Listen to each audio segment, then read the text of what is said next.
That's right. You're listening to another episode of the Co-Main Event Mixed Martial Arts Podcast. I'm Chad Dundas. That's Ben Folks. We're both longtime MMA journalists, and for the last 13 years, we've been meeting here every week to break down all the action in the wild, weird, and occasionally wonderful world of mixed martial arts. Ben Folks, how you doing this week? I'm doing all right. How you doing? You took the last half of last week off to go to Seattle, the now heartbroken city of Seattle, with your wife. Do you feel like you cursed them? That's the big question I think a lot of co-maniacs are wondering. Did Chad Dundas torpedo the Seattle Mariners' chances at a World Series appearance by just bringing his bad luck ass on out there? Well, I will point out that they won when we were there. They won via Grand Slam home run while we were in town. So, if anything, it's that I left and came back here that robbed them of their luck. It was, you know what? It was fun to be in Seattle while it was still full of hope. You know what I mean? Like people were running around excited about the Mariners. My wife and I went out on Saturday night trying to find a place to watch the Kraken game because there was no baseball, and it was hard. It was hard to find a place. They just like weren't showing it. Everyone was just buzzing about the Mariners, and so we finally found a place to watch it. But it was definitely, even with Monday Night Football, I think was there that week or last week. You knew what the top topic of the town was. The talk of the town, so to speak, was the Mariners. And now, as I saw someone from Seattle post on Twitter yesterday, the Mariners marinared. It took a while for them to do it, but they finally did it. Well, that's what they're saying. That's not what I'm saying. I'm just saying the people of Seattle appear legitimately heartbroken today. And so, my heart goes out to them. I'm glad that you got out of there before you had to watch the light drain from their eyes. Before things got really dire. You've returned. I noticed you weren't saying that Saturday night you were out trying to find a place that was showing UFC Fight Night Vancouver so that you could watch RDR and Brendan Allen. I guess you caught up on that one later, is what you're telling me? Yeah, well, we were so close because just across the border in Vancouver, I could practically hear it. Yeah. So no, I didn't. I got to be honest. I didn't seek it out. I wasn't on vacation with my wife on Saturday night being like, you know what? I'd love to have a good time, but we got to stop for just a cool 4 hours and watch these fights. I'll say this. At one point ahead of the main event, they're in there in the one of the Rogers buildings, I believe, one of the many Rogers centers, arenas, whatever that Canada has throughout. And they were zooming in on like the Canucks logo where it said like all in, and how Brendan Allen had seen that. Since that's his nickname, he'd taken it as it was meant to be. It's up there on the walls of the arena, and here he comes in there as a late replacement. And of course, it did work out for him.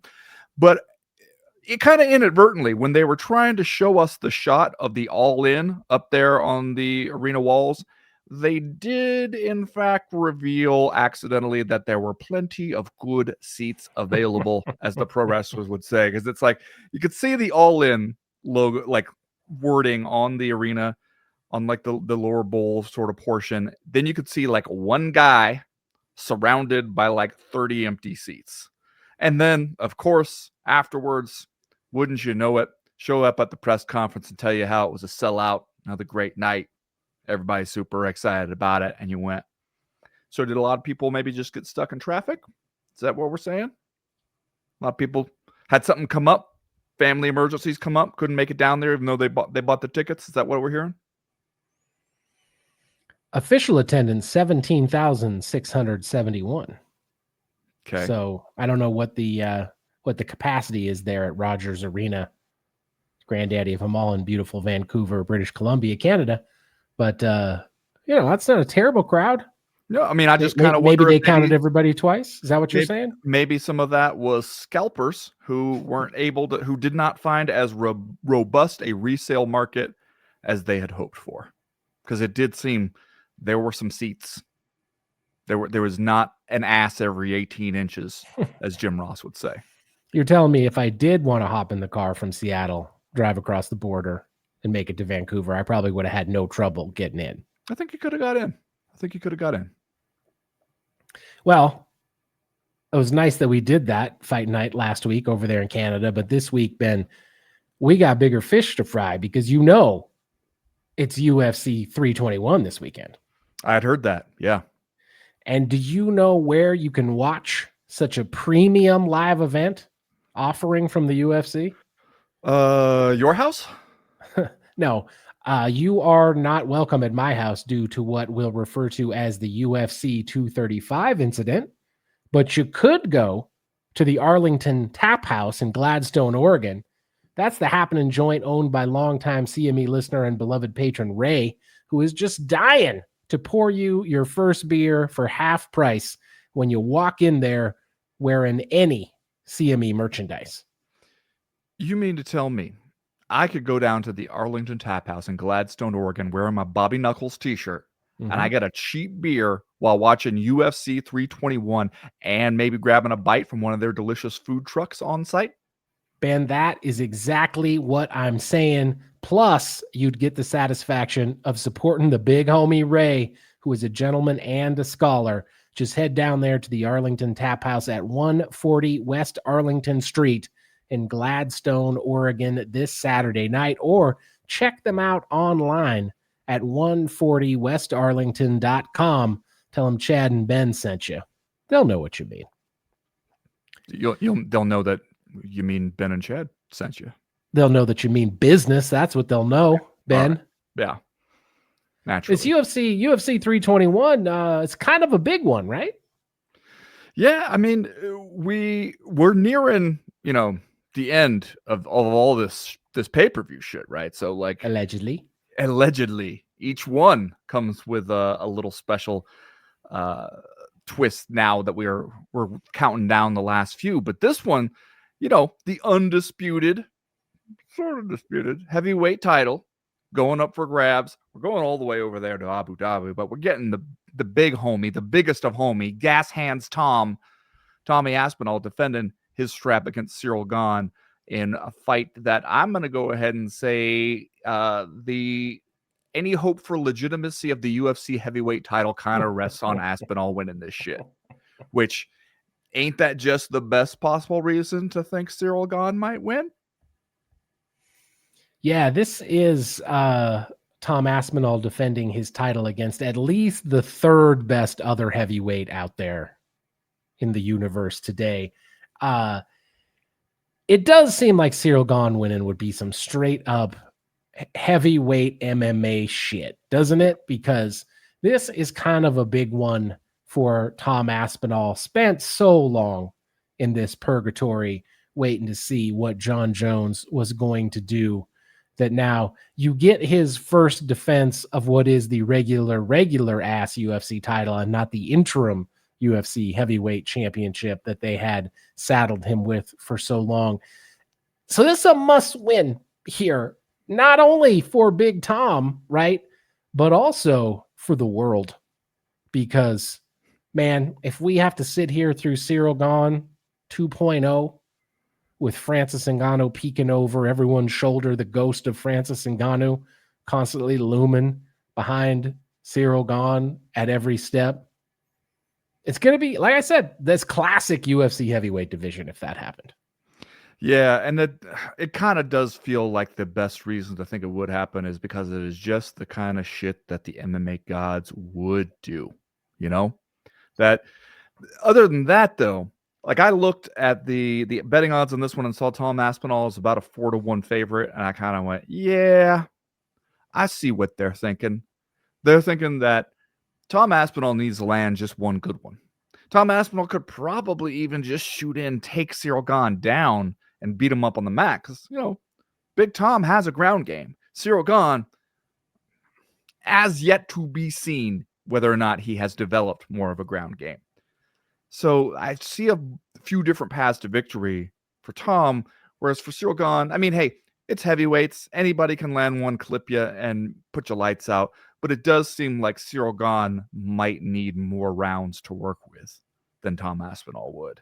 And it's just a lot harder to picture exactly how that happens. And again, I mean, hey, we saw Tom Aspinall go out there, slip on a banana peel, have his whole knee shit broke, have his ligaments torn all out, and lose a fight that way. So who the fuck knows? But it does seem like this is the one where you kind of need Tom Aspinall to put a stamp on it, be like, I am the best heavyweight. We don't have to keep thinking about the guys who aren't here. We can talk about the one guy who is here. If you're the UFC, that's got to be what you're hoping for, right? You'd think so. It seems like Tom Aspinall has a lot going for him in terms of marketability and the kind of guy you would want as the UFC heavyweight champion. I suppose as long as he has that title, at least in the interim, you could keep the flickering flame of a John Jones match alive somewhere in the background. Whereas if you get Ciryl Gane, I mean, Ciryl Gane is a guy who has already lost to both Francis Ngannou and John Jones, so he would be somewhat damaged goods as a 265-pound champion, I would think, although wouldn't be the first guy to have the strap around his waist under ignominious circumstances. Here's what I want to know, though. And I know we don't want to talk about the possibility of the John Jones fight. Right now, the official line of the Co-Main Event podcast, our official policy is shut up about the John Jones fight. The only thing I want to ask you is, what's your hype level for Tom Aspinall versus Ciryl Gane just as a fight? We talked about the stakes, but as a fight, what's your hype level for it? And have you, like, mentally and or emotionally been able to move beyond the idea that this was not the thing that we waited for so long and was, in fact, in some ways, the fight that we had joked about would end up being the fight? Have you been able to put that behind you and just are now able to focus on Tom Aspinall against Ciryl Gane on its own merits? You know, I think that what's kind of happened is what often happens in these situations is that when you're first here, this is what we're doing, especially after all the buildup, Dana White telling us over and over again, don't worry, we're going to get Tom Aspinall and John Jones done. It's going to happen this year. And then when we find out, actually, nope, John Jones retired via text last night or whatever, and then this fight gets announced and we go, fucking of course. Of course, that's what we would end up with at the end of this. And it's been long enough that I think as you get closer to fight time, we'll get up for this one. Because Tom Aspinall versus Ciryl Gane, if this were like a number one contender fight, you know, a year and a half, 2 years ago, we'd be like, okay, yeah, that makes sense. These are two of the best heavyweights around. Maybe if we hadn't been convinced yet that either one of them was the best, it felt like somebody's on their way there. So stylistically, probably going to be a fun kind of fight. Two interesting personalities, two big guys, meaty men going to go throw that meat. I can understand, like, we'll work ourselves into less disappointment and more anticipation as the fight gets closer. It's still, though, it's hard not to just reflect on all we have lost, all the opportunities that we have lost, the opportunities to do really, really big shit at heavyweight. And instead, we get some plan C ass shit like this and just kind of go like, all right, it would be fine if you didn't know there were anything better that we had to give up on in order to get here. And this part is not even really the UFC's fault that much. You could fault the UFC for waiting around for John Jones as long as it did, telling us that it was going to get that fight done. You know, the word at least was that the Saudis stepped in and were going to help meet John Jones's price tag for that fight. And then he still decided he didn't want any part of it. And there's not a whole lot the UFC can do about that. At that point, you just do have to move on and say who's next up at heavyweight. And here's the thing also. Tom Aspinall goes out there, say knocks out Ciryl Gane, looks every bit like the gas hands Tom we're used to seeing. And we go, yep, that is for sure the best heavyweight of the active heavyweights who are under contract to the UFC. then what? Because Tom Aspinall fought a lot of these dudes just to kind of get here. That's what happens when you have to sit around being defending an interim title and shit like that. So it does seem like we're hurting for some legitimate action, some legitimate contenders there at heavyweight. I don't know where we'll go from here, but I do think if you're looking at this thing and being like, I want some stability and sense to come out of the heavyweight division, it makes a lot more sense if Tom Aspinall's the winner. If you were Tom Aspinall, do you even want to fudge around with Ciryl Gane on the feet? Like, knowing what you know, seeing what you have seen. Saw Francis Ngannou on one wheel take this guy down and beat him. You saw John Jones make him look like it was Ciryl Gane's first day in the jiu-jitsu gym. Would you throw hands with this guy, or would you just see if you could use your what I assume is your Lancashire style British grappling to take him down and see if you could hook him with something? Yeah, I mean, you don't want to come right out there and shoot a double at him, right? Like, you might want to mix it up. Do that anymore. It's 2025. We want to mix it up a little bit. And don't you think Tom believes that, hey, I just need one shot. I touch him once, Ciryl Gane's probably going down.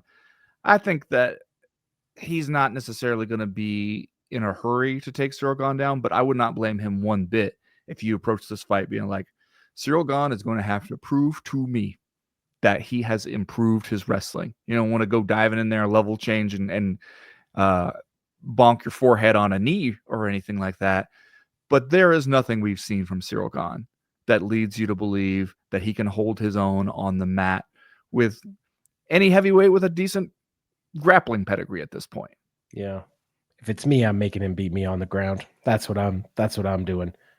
If Ciryl Gane wins, you think John Jones suddenly gets way more interested in what's happening at heavyweight? See, this is part of the reason why MMA as a sport, as an institution, we need Tom Aspinall to win this. Can you imagine? Can you just imagine how insufferable John Jones would be about it if Ciryl Gane would? He's got the tweets and drafts, man. He's got the shit ready to go if Ciryl Gane were to win this fight. And he would just come out there talking about, oh, you guys all thought Tom was something. He's just a flash in the pan. I told you he was never that good. I'm the best heavyweight. I ran through Ciryl Gane and he beat Tom Aspinall. You know, the shit writes itself. And we would just have to sit there and take it. We'd just have to let him go and listen to it. It would be awful. So I don't want that for us. I don't want that reality for any of us. Okay, John, just get it out of your system. That's what we would have to say. If Tom Aspinall wins this, I'm calling for it. John Jones and Tom Aspinall at the White House. America versus Britain. Yeah, I mean, what do you think? Huh? You send John Jones out there looking like Apollo Creed before he fights Ivan Drago, right? Top hat, red, white, and blue outfit.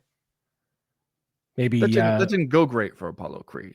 Maybe Tom Aspinall comes out in a red coat outfit. What do you think? Pipers and drummers. We get some Paul Revere shit to tell us the British are coming before Tom Aspinall makes the walk. But first of all, we do again have to say that White House, the proposed White House event, is still many months away, and at this rate, the entire building may have been torn down and rebuilt as tacky Versailles by the time the White House event rolls around. So who knows what we might be dealing with there. But I mean, if anything is going to get Dana White over his reluctance, I understand him saying you can't trust John Jones, and God damn it, if that ain't the truth. We've all learned this lesson. But also, it does seem like a potential kind of sweet spot because John Jones was so resistant to the idea of fighting Tom Aspinall, even when they were going to give him all that money, didn't want any part of it, does really want to fight on that White House thing, and is in a begging ass position, the position of a supplicant, asking, please, Dana, let me fight at this White House thing. Please reconsider. So you could see how the UFC might think, all right, we'll go back to him and we'll say, you can have a spot on that White House thing if you fight Tom Aspinall. And you will do it for far less money than you are going to get if you would have just said yes before when the Saudis were helping underwrite the entire thing. And that would be very in keeping with John Jones to sort of just shoot himself on the foot and talk himself into a worse deal in the end. But it does seem like maybe there's where you have the leverage that gets everybody to meet in the middle a little bit. They're going to be renting out that ballroom for Friday night weddings for couples from Queens. It's going to be booked solid. I'm telling you. That's what's going to be happening over there. Remember, you're listening to the Co-Main Event podcast proper. This show drops every Tuesday afternoon for free in your timelines and podcast libraries. But if you want even more of the Co-Main Event, you can find Ben Folks and myself all week over on Patreon. Hit us up at patreon.com/co-main event and get loads of extra audio and video content, as well as access to our official Discord message board where they're talking about fights and a lot of other stuff literally all the time. Everybody knows by now we are a completely independent podcast. We don't have the backing of a big parent company or even one of the major MMA websites. We're just two guys talking into microphones, and we've been doing it for over a decade. But the truth is we can only keep making the show with your support. So if you can spare a few dollars in exchange for a little bit more of your attention, please consider joining the Patreon. Go over there to patreon.com/co-main event and join the team. If you can't do that, another great way you could support the show is by going to our website, co-mainevent.com, and checking out our merchandise shop. We got t-shirts, we got hats, we got hoodies, we got lots more. Stop by, pick up the best-selling Daddest Man on the planet coffee mug or t-shirt while we can keep them in stock. Get a Dundasso t-shirt or a hoodie, get a Bobby Nux shirt, get a Volcomania t-shirt. We got it all. Go to our website, co-mainevent.com, and click the link at the top of the page that says shop. And remember, you can get a beer for half price over there at the Arlington Tap House if you show up on Saturday night wearing any of this gear. As always, we partner with our friend Johnny Ashcroft on the shop. He is a graphic designer from Portland, Oregon, and we can't recommend him highly enough for all your design needs. Hit him up at studiosuperconductor.com or on Instagram at Studio Superconductor. And right now, like we always do about this time, let's do a little bit of listener mail. Listener mail.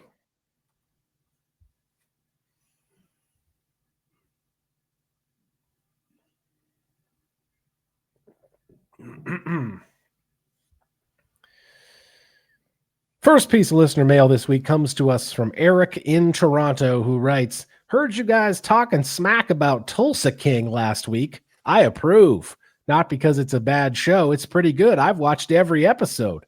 But they did one awful, unforgivable thing. They took a big chunk of an episode and turned it into a shameless plug appearance for Jelly Roll. That's right, the same Jelly Roll that turned Anthony Smith's UFC retirement into a shameless plug for Jelly Roll. And that's when it hit me. That's what we have to look forward to for the Paramount era, isn't it? Plug after shameless plug, a front row filled with whatever Paramount is pushing that week. Are we doomed to having to learn who the hell these people are for the next 8 years? Eric, I would say my short answer to that question is yes, but I would also say that's not really any different.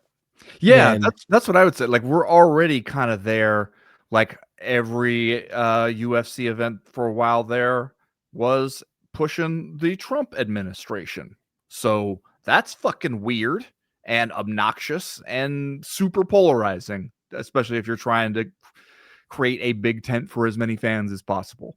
To have just like a propaganda machine for a historically unpopular U.S. president, both here and abroad.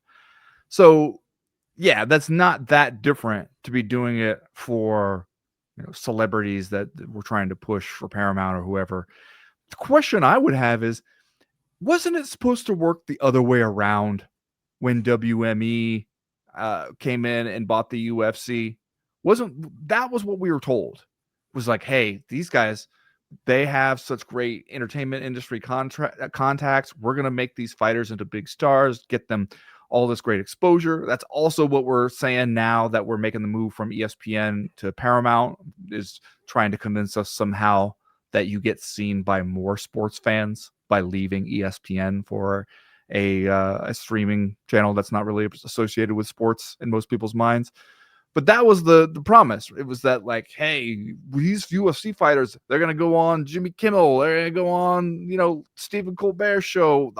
All these other WME clients are gonna help them go from just being like niche stars in this one small bubble to being really well-known fighters.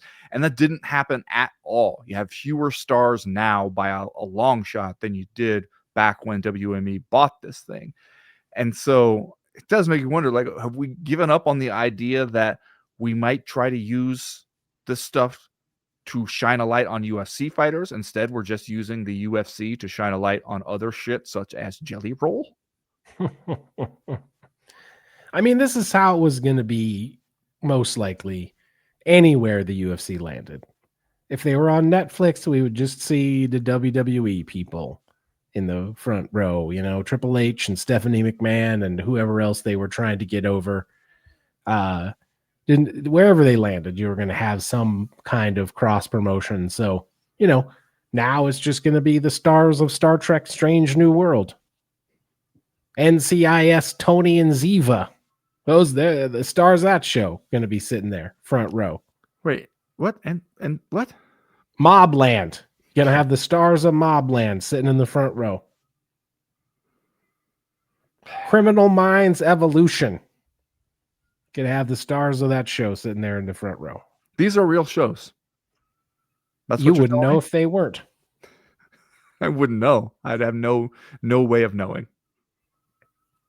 Next question this week comes to us from Matthew Erickson over on Patreon. He writes, what's going on with refs stopping fights before the round is over and then deciding that they made a bad call and allowing the fight to continue? MMA has grown a lot with a lot of rules and trying to be seen as a legitimate sport, but this seems like something that I've never seen in years of watching, and now it's happened twice in the last month. When the ref makes such an obviously wrong call, like restarting a fight that they have stopped, shouldn't a commission official or someone step in and say, even if it was a bad stoppage, you can't get a do-over after you've called a stop to the fight? It is weird the way sometimes this stuff happens in clusters, right? Where some wacky happening will go down and then it kind of repeats itself, or there's echoes of it in other recurrences. And this is just another instance that reminds us that these rules are just suggestions, man. Like they always have been. It's just like, we would rather if you did it this way. But like, if you feel like you just have to make it up on the fly, no one's really going to care except the offended party, right? Well, I mean, it does seem like we used to cling to the idea that if you stepped in and did any kind of thing to stop the fight, even if you were clearly wrong, that was it. And it would have to be sorted out later, but like there was no undoing that. Because I can think of a few different instances. Remember, like Matt Wyman was in one of those where it was just like they thought he was out in the choke and he really wasn't. And it was a bad stoppage, but that was that. And then there was also that Ion Kudalaba one where he was trying to like fake being knocked out and maybe faked it too well and got the stoppage, So like that kind of shit has happened before. It's the kind of whoops, never mind aspect of it is where it gets weird. I also think like it depends. I hate to say this. I hate to say that this is a standard for judging this stuff, but you kind of ask yourself, like, did he step in and stop it in a way that made people react? Did he alter the flow of the fight by stepping in there and stopping it? Or stepping in there and doing whatever it was that he did? Or was it ultimately kind of inconsequential, either because of how much time was left in the round or whatever? Like, I know that's shaky ground to be on, but I do think that there's sometimes there's something to that where you can be like, all right, he didn't really alter anything that was happening just because of the situation. Thinking you hear The horn, though, that one is kind of weird. Like that's why we go with a fucking loud ass air horn for this shit. Is because rather than just like ringing a bell or something else, because nothing else really sounds like that, and especially if it's an air horn being blown from cage side. And I know like we had a big crowd. It was not at the apex or anything, but this also wasn't like a wild rollicking crowd kind of moment where you couldn't possibly be expected to hear the air horn over the noise of all the humanity. So I don't really understand how something like that happens. The only thing I can think of is that Dan Mergliotta is on mushrooms.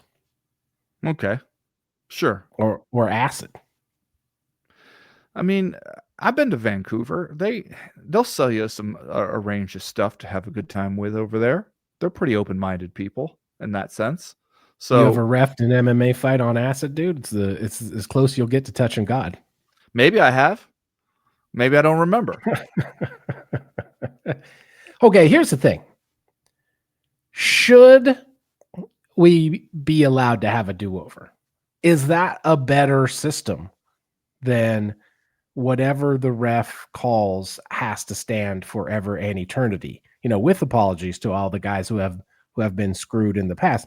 Should we have some system? And if it was a standardized system where there was rules in place and a protocol, I would love that. It would be amazing. But should there be some kind of oversight where you can, in fact, step in and say, Big Dan is high as a fucking kite. He is zooted on some of this MDMA that we got him before the thing started. Is that what MDMA does? I don't even know. Sure. Let's say it is. We got to do this again, and we're going to get Herzog in here. We're bringing in the straitjacket. We're taking Dan away. We're bringing Herzog in here. I mean, again, I think that if you step in a way that makes the fighters stop doing what they're doing, then I don't think it's fair to the other guy, especially like if you step in, you think one guy's out from a choke, or you think this guy is hurt worse than he is, or whatever. You step in, you change the fight when you stop the other guy from continuing his attack. Because hey, maybe even if the guy wasn't hurt as bad as you thought he initially was, like how many times have we seen that where referee jumps in there for the stoppage and the dude is complaining because he feels like, oh no, I'm okay. And it's like, well, you're okay because the referee stopped that guy from hitting you 3 more times, which he was just about to do.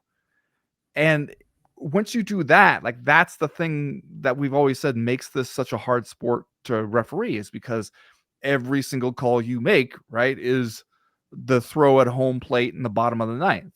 Every single call has the ability to just like end the fight and irrevocably change the course of what's happening there. And so it's like when you do that, I don't know if it seems so unfair to the other guy to be like, I know you were really on a roll there and you were close to ending it and I jumped in there mistakenly, but now that I've given this guy a chance to rest and recover, we're going to go again. Like that sucks. We don't want that. And so I think if we have to choose the lesser of two evils, better to deal with referee fuck ups, make them stand as the fuck up that happens, than to give the referees that opportunity to be like, oh no, wait, JK, let's keep going. Dan Mergliotta seems to be a hell of a guy, and he's always having the most fun out there. He is having but see, I don't mean to imply anything untoward. It does him no favors, the extent to which he seems to be having a good time when he fucks up, because it seems like it's just a lark to the big guy. Like, oh, it's whatever. I don't know if it was just that, like, where the mics were positioned or whatever, but during that Kevin Holland fight, it seemed like we had a running commentary from Big Dan talking about what was going to go on, what the situation was. You could really hear him just sort of talking his way through the entire thing. And that one too, though, was another classic MMA refereeing situation where it's just like, all right, you committed a foul. We told you not to do it. You did it again, kind of right away. Damn it. for reals this time. You seriously got to stop. Otherwise, there may at some point be some consequences, maybe. That was one where I was just like, how do you not take a point? How do we sit here and just keep telling him, like, okay, seriously though, stop it? You know? I will turn this car around and we will go home. Next question this week comes to us from Aljamain Argentum. Subject line: the world's smallest violin plays for Big Ank. Oh, good. He writes, I'm sure the last topic you'd expect to hear about this week is Big Ank, particularly with Ben writing about how forgettable he is. Did you do that? You wrote that about Big Ank? Yeah, I mean, I wasn't wrong either. Wow, that's cold, man. Yet here we are. I can't help feeling bad for the dude and how he's been viewed by fans and media. That's you. He's talking about you when he says media. The guy lost his father at age 15, then had to support his family through local Russian MMA promotions before eventually making it to the UFC and achieving championship status, despite the UFC doing him no favors. My man even managed to open up a coffee shop, Ankles Coffee, in Dagestan. This last fight is really the worst he's ever looked. Seemed quite plausible that he could have been injured going into it. There was something sad about watching him walk out of that cage heartbroken, to then be mocked and trashed by fans and media. That's you. He's talking about you. Alike. Sadder still is the fact the UFC will likely do whatever they can to keep him away from the belt moving forward. Not a question, but a statement. This really is a cruel game. Ben, Aljamain Argentum, he's gonna roll up in here and make us feel bad for Magomed Ankalaev. I mean, he still got to be the champ and got in on some of the pay-per-view money such that it exists while it still exists. So, like, things didn't go terribly for him. It's not like he's out here on the streets saying alms for the poor. Like, it turned out okay for him. He got the coffee shop to fall back on. I'm learning about now that for the first time. I'd really love to know what the vibe is over there at Ankles Coffee in Dagestan. Do you think it's the kind of place, can I hang out there and play checkers for a couple hours with the old guys? Or is this the kind of thing like, hey, you can't buy one small coffee and think you're going to sit here for the next 3 hours, man? Like, do you think that they move you up and on? I get the sense you could kick it for a while, you know? Hang out. I don't know vibes. I can't tell you what the scene is in the Dagestani coffee shop world, but I can tell you this: whatever they tell you to do at Ankles Coffee, you better fucking do it. Yeah. Whatever the policy is, you better follow it. Yeah, it doesn't seem like they'd have a whole lot of patience for shenanigans up at Ankles Coffee.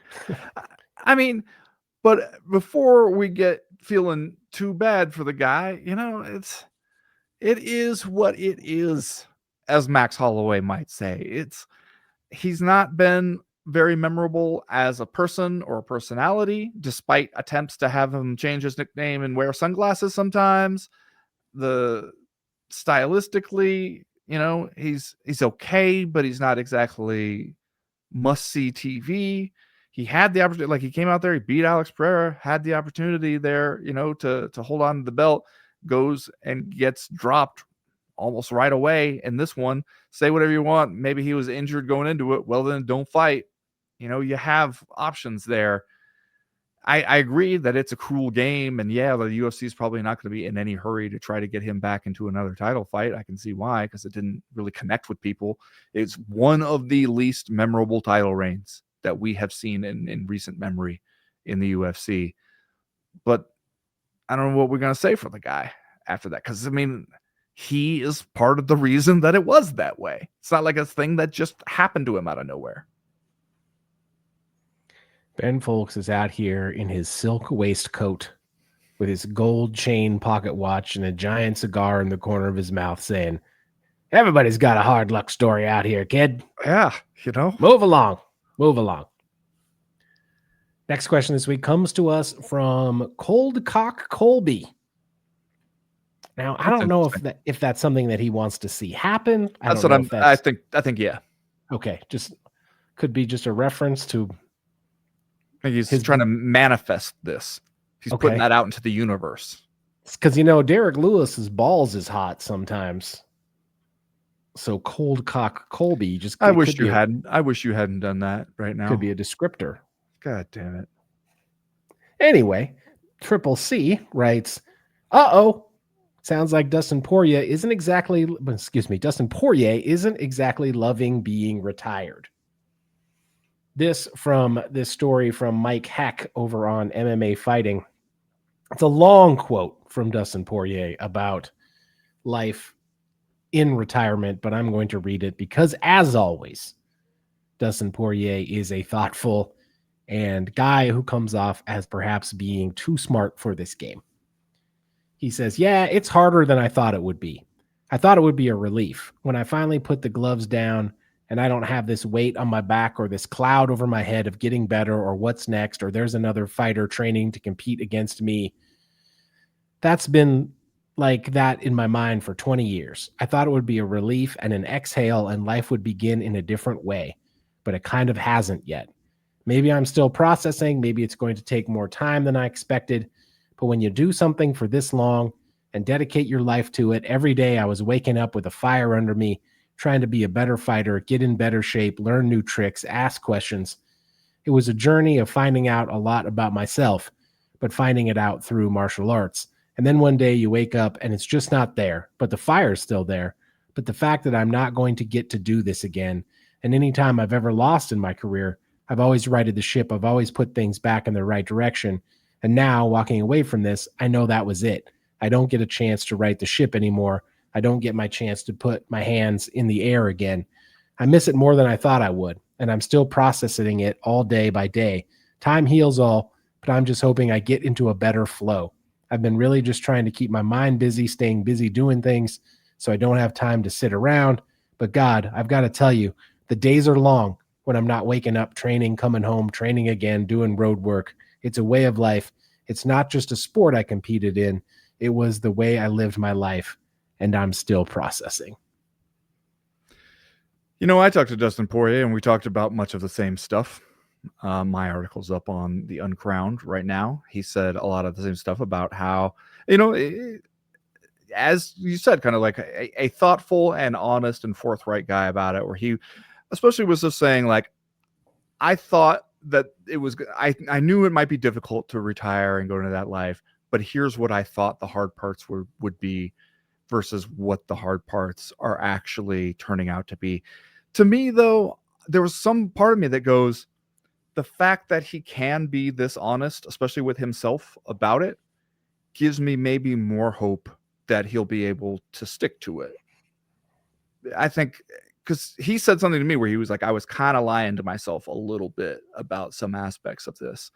And, you think what it's going to be like. You tell yourself, hey, you can't fight forever. This moment's going to come. And then realizing that it is still different than you thought it was going to be. But he also said some things about, because I asked him about, like, hey, there's always this influencer boxing shit. There's always that possibility these days that you could get a one-off kind of boxing match, make really good money to go in there and fight in a fight that might have lower risks depending on who you're fighting, what kind of fight it is, all that kind of stuff. And he was like, yeah, but it's all head trauma. And so there is risk. And I need to be cognizant of that and remind myself, like, the reason I stepped away when I did is not because I feel like I suck and I can't do it. It's because I want to be as healthy as I can for my family. His wife is pregnant and he's got one daughter. You want to make sure that you're not diminishing yourself later in life, all just to keep it going. And I think having those kind of things, those kind of motivators, give him a better chance to make the retirement stick. Plus, he is given more opportunities to do stuff still than a lot of other guys get. Like, the reason he was out here doing all these interviews, mine and this other one, is because he has some kind of like ad campaign with Bud Light, which, they can do that with lots of active fighters. And they're doing it with him because he works well on camera. People like him. He resonates with people. He's got, he does commentary stuff sometimes on the desk for the UFC. Like, whenever somebody has that kind of stuff, they can stay busy. They can stay sort of like in the world of the sport. I think that their chances of a successful retirement improve. He's good in that commercial too. Bud Light commercial. Yeah. He does a good job in that. Yeah, he feels very natural.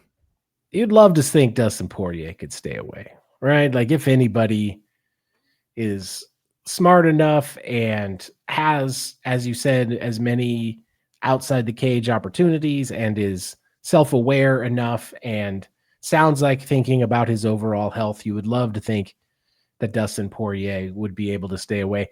And a guy who probably has, perhaps enough money to make a go of it, and you keep himself busy with other things.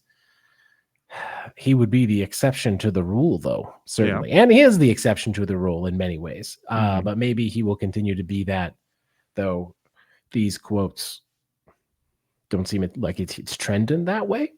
But we'll see what happens. You are also mad. I could hear it in your voice that Cold Cock Colby sent us this link to the MMA fighting story.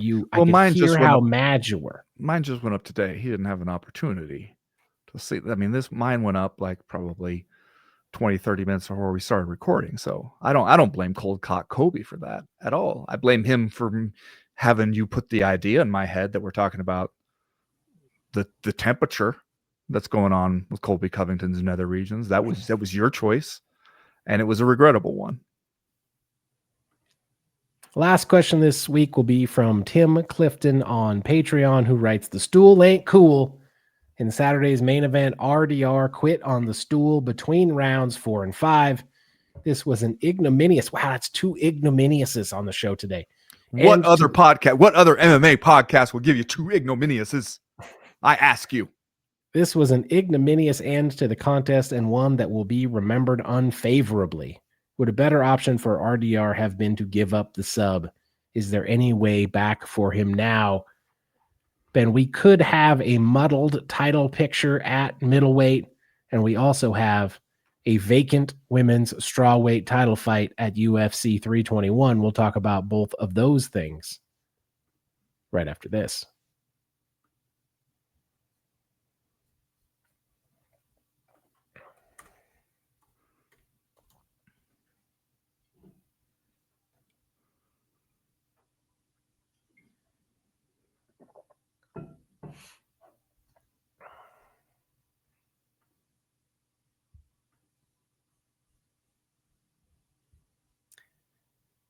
This thing where Renier de Ridder's corner stopped the fight between rounds really is the kind of thing that's going to follow him.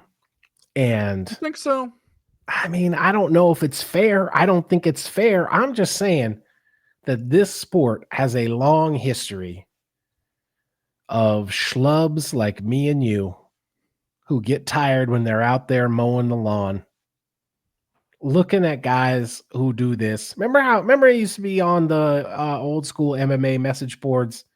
We would refer to it as if it was shameful when someone tapped due to strikes. Yeah. Remember that? Uh-huh. I feel like there's this notion of quitting that may linger around RDR, because one thing we love to do in this sport is question the toughness of these professional fighters who get paid to go out there and fight each other stripped to the waist for money. We love to question their toughness. And you know who loves to question their toughness? Is the guy in charge of the company. So I don't know, man. This could follow RDR. This could follow him for a bit. I don't know if this one incident will be really so bad. I think that one of the things that might work in his favor is the speed with which we move on and forget about whatever the fuck happened. Especially, here's the thing in that situation. He was going to lose that fight. He had fucking nothing. The end of the last 2 rounds that he fought, it was debatable whether he was going to be able to get up and walk back to his corner. He took a long time to get up both those times, to the point where, like, the second time, Jason Herzog was standing there, would not let his cornerman come and pick him up and carry him back, because he's like, no, he has to be able to get up and walk back under his own power, otherwise I'm stopping the fight. And even then, it was kind of touch and go whether he was going to be able to make it up. So what was he going to do? To go back out there for the 5th round? I think it was absolutely the right choice by his corner to stop it.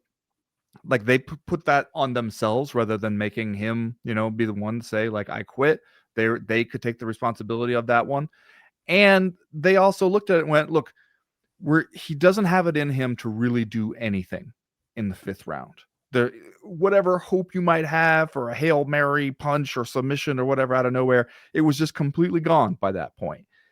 But there was still a very good possibility he could go out there and get hurt, especially when he's exhausted like that. Brendan Allen could have taken him down and just really beat him up badly with ground and pound. That was absolutely a very real possibility, getting realer. So you could lose a lot and not really have anything to gain other than being able to be like, I made it to the final horn and lost via decision. I don't think that would make a big difference in the grand scheme of things. It was always going to be a big blow to his ascendancy to lose this fight, because not only because he was the favorite coming in, he's been on this winning streak, but also Brendan Allen took it on short notice. It was a little bit of a disappointment to have Brendan Allen in there instead of Fluffy Hernandez. We were talking about RDRs. Like if he won this one, maybe he goes into a title shot next. So already he had all that on him. Any way you lose that fight's going to be bad. It's going to derail all that momentum. But it's not significantly worse, I think, in the grand scheme of things, to lose it this way. If he had made it to the decision, I don't think anybody would be sitting here right now being like, well, at least he didn't quit on the stool. Good for him. No, we'd all still be just being like, LOL, RIP for the RDR hype train. That shit is over. Now let's see who's actually going to step up and be a challenger for Khamzat.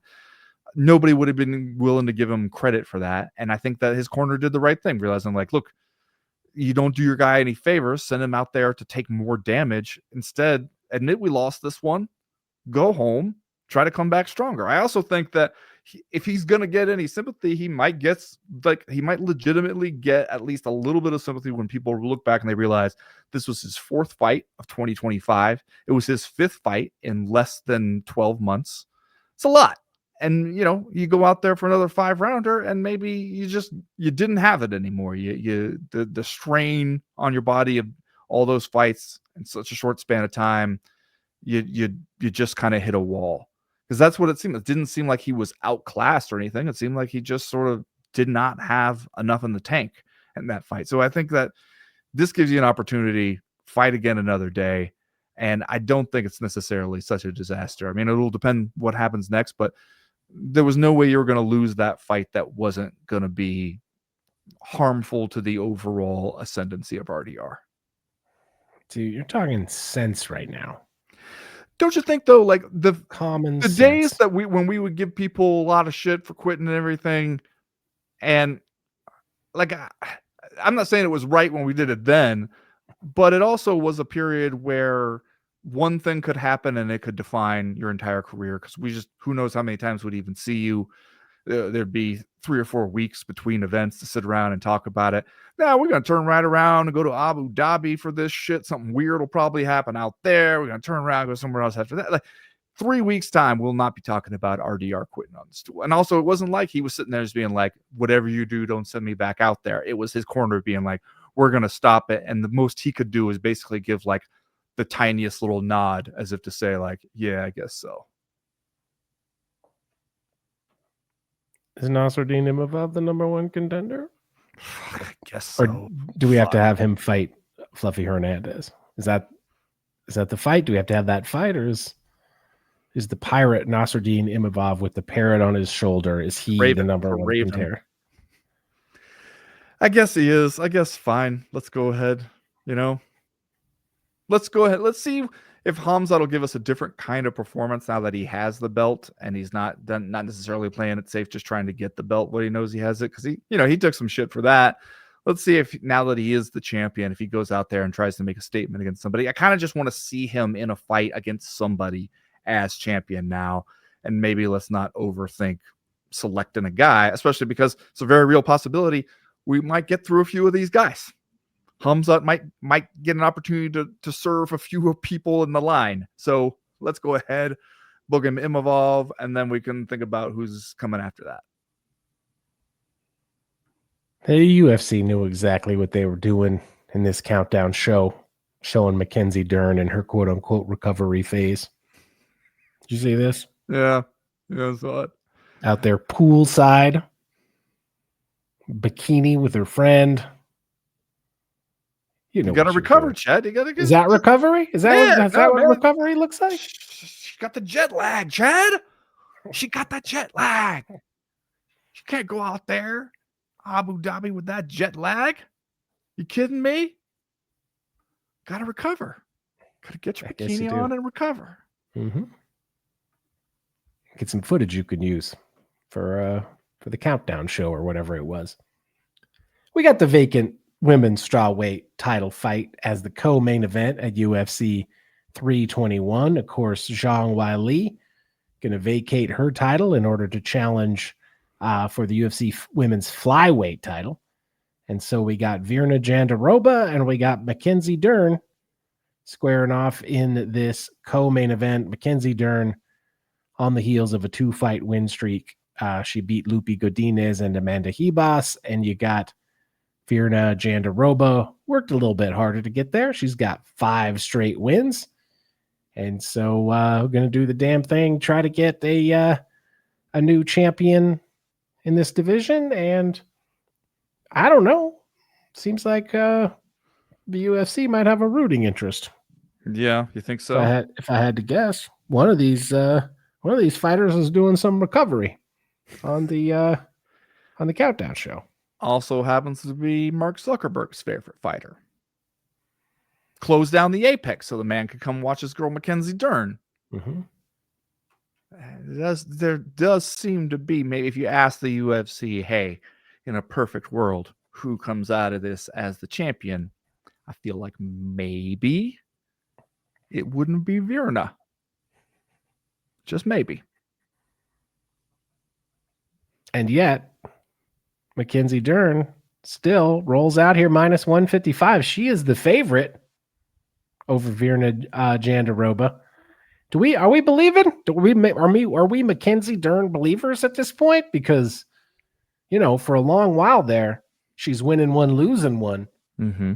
She lost 2 in a row, 2023-24 to Jessica Andrade and Amanda Lemos. Now she's got the 2 wins in a row. Are we believers? Are we believing in the?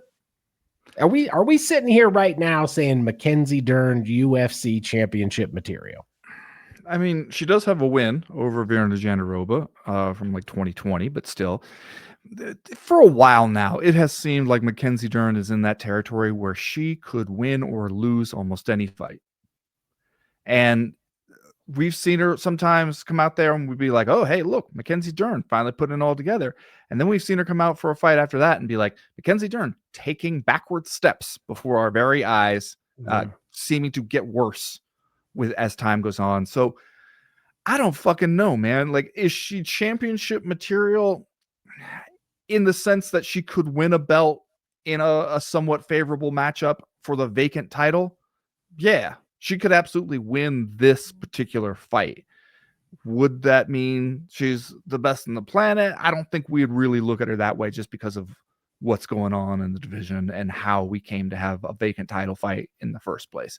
It does seem like we're kind of holding the spot in line, essentially, at this point. So if she is going to be championship material, it's probably got to be through an opportunity like this one. And then if she does get the belt, she should make sure to get a lot of pictures of herself with it.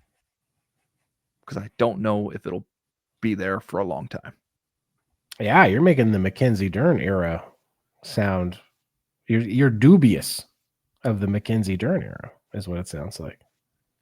I mean, you got to go back 5 years to find a time when she has managed to string more than 2 wins together at a time.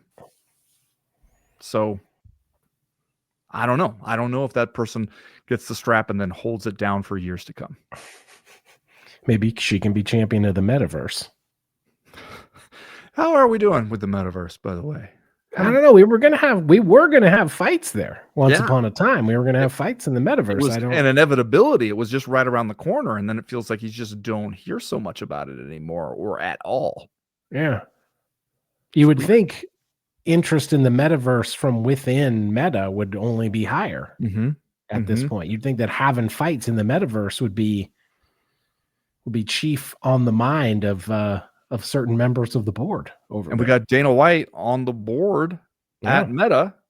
All the pieces would seem to be in play for the fights in the metaverse that we were promised, a matter of years ago. And it seems like, I don't know, we just, as the White House pushed out all consideration of that, maybe we got too wrapped up in our magical amulets and whatnot.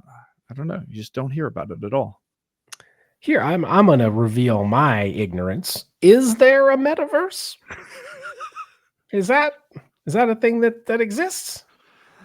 You mean like philosophically, or? I'm saying if I go down to Sunglass Hut and I get myself a pair of Meta glasses or whatever, can I walk through the mall in the metaverse? Could it be that Big Dan was in the metaverse last weekend? That's interesting. That's an interesting possibility. Is there a metaverse? Probably. This is a question for the philosophers. Is there a metaverse? This is not for you and me. That's where we're going to leave you. That's going to do it for the Co-Main Event podcast this week. Remember, we're going to be all week over on Patreon.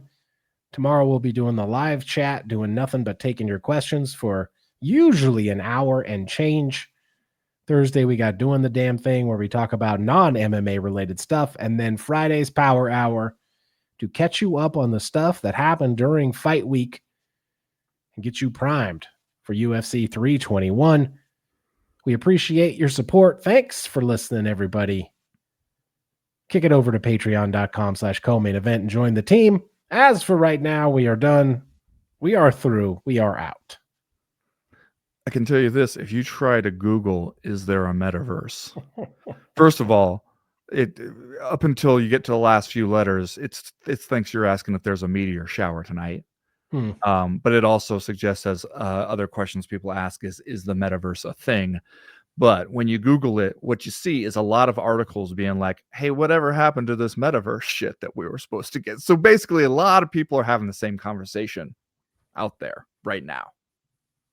Didn't Matt Horwich claim to be the champion of the metaverse for a while? That was the multiverse. Oh, the multiverse. Yeah. Different thing. Yeah. Okay. Not the metaverse. Well, you know what? You keep your ear to the ground on this thing. Mm-hmm. And when there is a metaverse, or when you can confirm or deny the existence of the metaverse, I would like to know. I mean, honestly, this article I'm looking at right now suggests that, like, to the extent that there is a metaverse, like Roblox constitutes a metaverse, which, if that's the case, we need to get our daughters on here because they know more about Roblox than fucking any human being walking the planet. That's true. It does seem to be a sprawling universe of unto itself. So maybe, yeah, I don't know. Is that the metaverse? I'm not sure. Mackenzie Dern going to be Roblox champion.